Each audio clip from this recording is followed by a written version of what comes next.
I was determined that I was going to make a difference, and I wasn't going to let the color of my skin be a factor that I would go to Fairmont Heights. I wanted to say that I wanted to be a proud graduate of Suitland High School in the class of 1968, and that's why I made that decision that I'm going to stick it out, and which I did.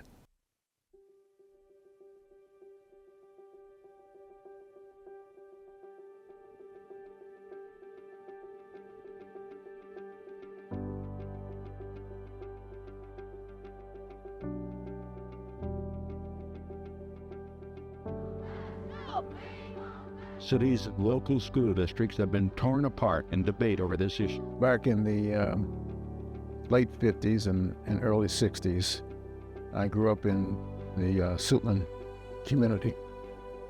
And the blacks during that time, which was a two-street community, attended Brooks Road Elementary School. We could not attend the neighboring schools, Bearbright Heights Elementary School, Woolley Knoll Elementary School. We had no choice but to go to Brooks Road Elementary School, which is 100% black.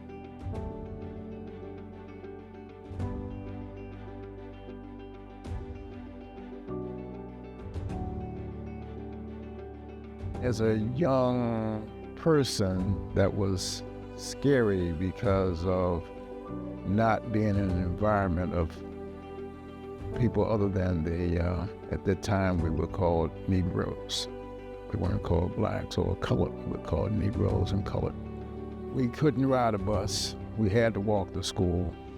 So it would take us about half an hour to actually get to the school. I remember vividly my first few months there, it was very difficult even to get into the school. When I speak of difficult to get into the school, is because there's a set of steps that you actually had to walk to get onto the blacktop, and it was blocked. It was blocked by the white students, so we couldn't get through.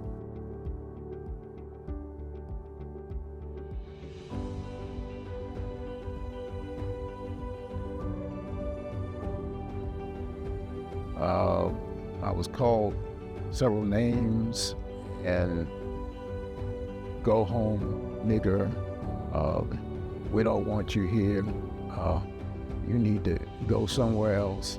And pebbles and rocks were thrown at me, and I withstood it without a problem.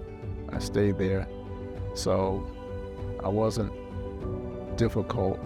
So I managed to walk through the crowd, and then once I entered the building, there were several hundred people there. So throughout the course of the day, I was called a nigger and everything else, and wasn't really treated. I was ignored by the students as well as the staff, because I was one of the first.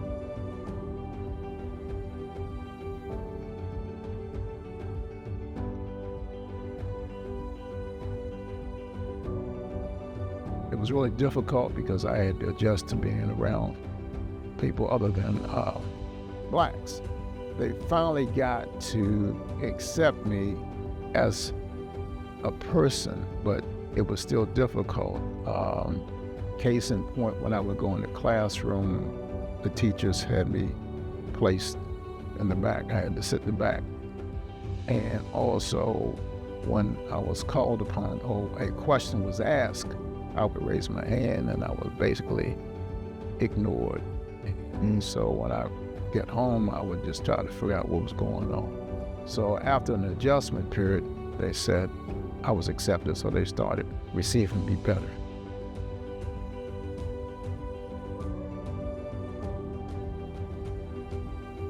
I was able to perform academically. However, when I was doing A and B average work, when I would receive my report card, it wasn't reflective.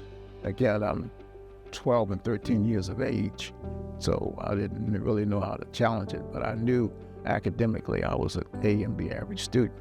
And that's why my elementary teacher strongly suggested that I go there to excel academically. And also, I remember vividly when I wanted to play basketball and standing in the gymnasium, we had the paper report cards at the time. And the coach would look at it and say, "You don't have the grades." And I knew that wasn't true because I had the grades.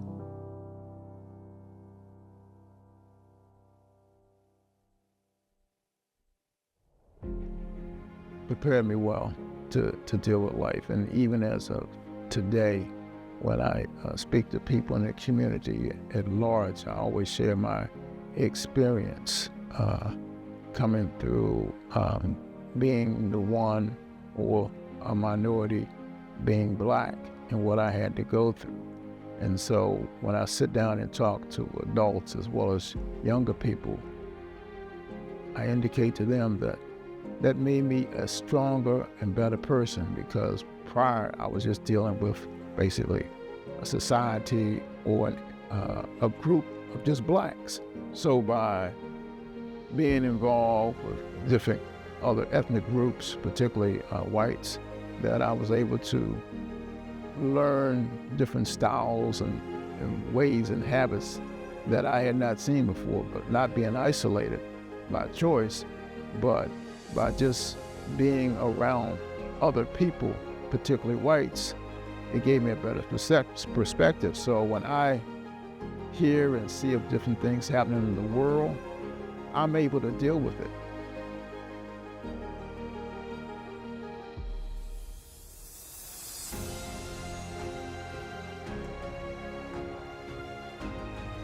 Being in administration was a benefit to me because basically I was saying, you're not going to experience what I had to go through. So whatever I saw that needed to be changed or corrected to make things better for the students, that's what I did.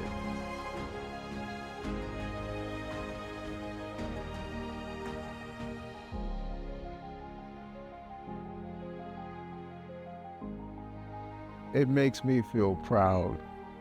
It really makes me feel good. I have to keep referencing back to the struggle, and just to come to the board meetings and look at the diversity of the board is amazing and phenomenal. And what's important is that what I see, this is only what McKinley Hayes sees, is that the board members that are looking at the school system as a whole in terms of equity, quality, diversity. Whereas before, or back in the 60s, I didn't see it. It's a proud moment for me just to sit in this very room, the Board of Education, and see Branndon Jackson, Chairman of the Board of Education, Vice Chair,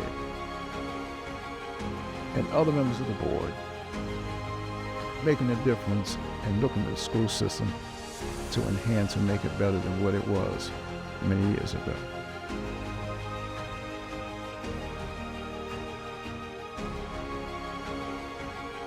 Whatever the struggle is, whatever hardships you may be having, seek help, communicate with your teachers, don't keep it to yourself.